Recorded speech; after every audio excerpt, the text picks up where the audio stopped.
La première épître aux Corinthiens, chapitre 15.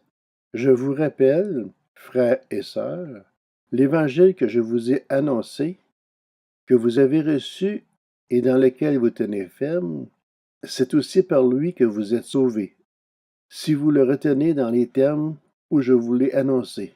Autrement, votre foi aurait été inutile. Je vous ai transmis avant tout le message que j'avais moi aussi reçu. Christ est mort pour nos péchés, conformément aux Écritures. Il a été enseveli et il est ressuscité le troisième jour, conformément aux Écritures. Ensuite, il est apparu à Céphas, puis aux 12. Après cela, il est apparu à plus de 500 frères et sœurs à la fois, dont la plupart sont encore vivants et dont quelques-uns sont morts. Ensuite, il est apparu à Jacques, puis à tous les apôtres. Après eux tous, il m'est apparu à moi aussi, comme un enfant né hors terme. En effet, je suis le plus petit des apôtres et je ne mérite même pas d'être appelé apôtre, parce que j'ai persécuté l'Église de Dieu. Mais par la grâce de Dieu, je suis ce que je suis, et sa grâce envers moi n'a pas été sans résultat. Au contraire, j'ai travaillé plus que tous, non pas moi toutefois, mais la grâce de Dieu qui est avec moi. Ainsi donc, que ce soit moi ou que ce soit eux, voilà le message que nous prêchons. Et voilà aussi ce que vous avez cru. Or, si l'on prêche que Christ est ressuscité, comment quelques-uns parmi vous peut-il dire qu'il n'y a pas de résurrection des morts? S'il n'y a pas de résurrection des morts, Christ non plus n'est pas ressuscité. Et si Christ n'est pas ressuscité, alors notre prédication est vide et votre foi aussi. Il se trouve même que nous sommes de faux témoins vis-à-vis de Dieu, puisque nous avons témoigné contre Dieu qu'il a ressuscité Christ. Or, il ne l'a pas fait si les morts ne ressuscitent pas. En effet, si les morts ne ressuscitent pas, Christ non plus n'est pas ressuscité. Or, si Christ n'est pas ressuscité, votre foi est inutile. Vous êtes encore dans vos péchés. Et par conséquent, ceux qui sont morts en Christ sont aussi perdus. Si c'est pour cette vie seulement que nous espérons en Christ, nous sommes les plus à plaindre de tous les hommes. Mais en réalité, Christ est ressuscité, précédant ainsi ceux qui sont morts.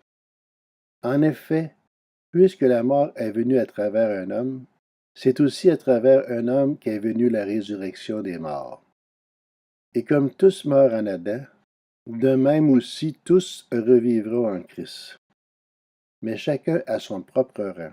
Christ en premier, puis ceux qui appartiennent à Christ lors de son retour.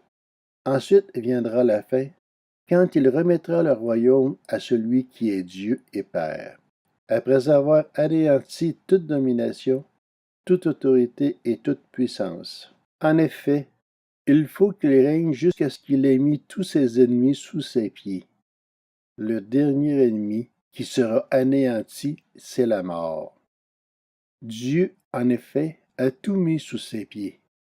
Mais lorsque Dieu dit que tout lui a été soumis, il est évident que c'est à l'exception de celui qui lui a soumis toutes choses. Lorsque tout lui aura été soumis, alors le Fils lui-même se soumettra à celui qui lui a soumis toutes choses, afin que Dieu soit tout en tous. S'il en était autrement, que feraient ceux qui se font baptiser pour les morts? Si les morts ne ressuscitent en aucun cas, pourquoi se font-ils baptiser pour eux? Et nous, pourquoi affrontons-nous à toute heure le danger? Chaque jour, je risque la mort. Aussi vrai, frères et sœurs, que vous faites ma fierté en Jésus-Christ notre Seigneur, si c'est dans une perspective purement humaine que j'ai combattu contre les bêtes à Éphèse, quel avantage en revient-il? Si les morts ne ressuscitent pas, alors mangeons et buvons, puisque demain nous mourrons. Ne vous y trompez pas, les mauvaises compagnies corrompent les bonnes mœurs. Revenez à votre bon sens, comme il convient et ne péchez pas, car certains d'entre vous ne connaissent pas Dieu. Je le dis à votre honte. Mais quelques-uns diront, comment les morts ressuscitent-ils? Et avec quel corps reviennent-ils? Hommes dépourvus de bon sens. Ce que tu sèmes ne peut reprendre vie que s'il meurt, et ce que tu sèmes, ce n'est pas la plante qui poussera.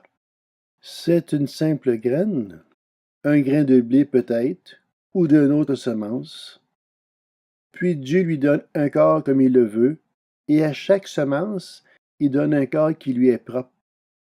Les êtres vivants n'ont pas tous la même nature, mais autres est la nature des hommes, autres celle des quadrupèdes, autres celle des oiseaux, autres celle des poissons. Il y a aussi des corps célestes et des corps terrestres. Mais l'éclat des corps célestes est différent de celui des corps terrestres. Autre est l'éclat du soleil, autre l'éclat de la lune, et autre l'éclat des étoiles. Chaque étoile diffère même en éclat d'une autre étoile. C'est aussi le cas pour la résurrection des morts. Le corps est semé corruptible, il ressuscite incorruptible. Il est semé méprisable, il ressuscite glorieux. Il est semé faible, il ressuscite plein de force. Il est semé corps naturel, il ressuscite corps spirituel. S'il y a un corps naturel, il y a aussi un corps spirituel.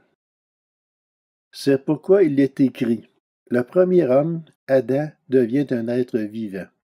Le dernier Adam est un esprit qui communique la vie. Mais ce n'est pas le spirituel qui vient en premier, c'est le naturel. Ce qui est spirituel vient ensuite. Le premier homme, tiré de la terre, est fait de poussière. Le second homme, le Seigneur, est du ciel. Tel est l'homme terrestre, tels sont aussi les hommes terrestres.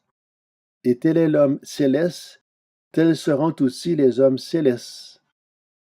Et de même que nous avons porté l'image de l'homme fait de poussière, nous porterons aussi l'image de celui qui est venu du ciel.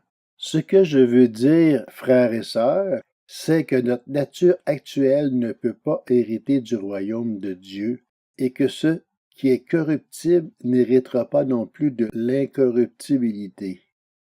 Voici, je vous dis un mystère. Nous ne mourrons pas tous, mais tous nous serons transformés. En un instant, en un clin d'œil, au son de la dernière trompette. La trompette sonnera, alors les morts ressusciteront incorruptibles, et nous serons transformés. Il faut en effet que ce corps corruptible revête l'incorruptibilité et que ce corps mortel revête l'immortalité. Lorsque ce corps corruptible aura revêtu l'incorruptibilité, et que ce corps mortel aura revêtu l'immortalité, alors s'accomplira cette parole de l'Écriture. La mort a été engloutie dans la victoire. Mort, où est ton aiguillon?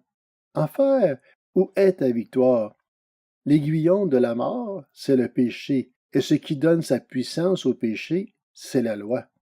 Mais que Dieu soit remercié, lui qui nous donne la victoire par notre Seigneur Jésus-Christ. Ainsi, mes frères et sœurs bien-aimés, soyez fermes, inébranlables, travaillez de mieux en mieux à l'œuvre du Seigneur, sachant que votre travail n'est pas sans résultat dans le Seigneur.